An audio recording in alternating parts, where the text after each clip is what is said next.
For fiat currency's definition, you have to look to the word fiat, Latin verb let it be.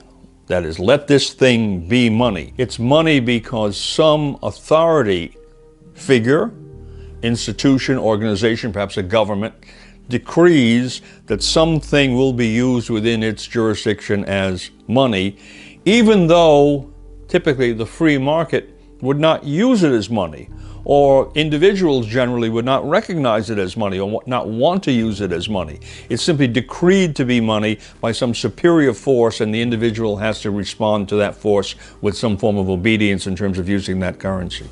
They realized they could issue their banknotes 10 times to the extent of their gold. And again, that was the beginning of the system we have now. One of the most nefarious and giant scams on the planet is fiat money, where a few people, calling themselves the government, calling themselves the treasury, get to literally make up money out of nothing, as if we were playing Monopoly, and they got to make up money and we didn't.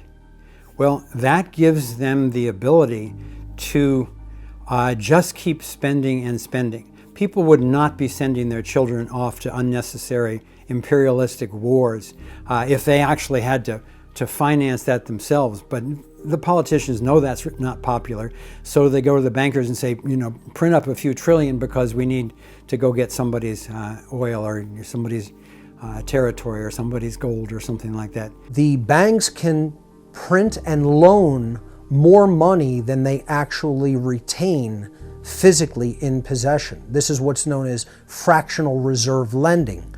And then what they do is they take, usually it's about a 1 to 9 ratio. So it's about 10% versus 90% that they don't have to have on deposit, somewhere around that number.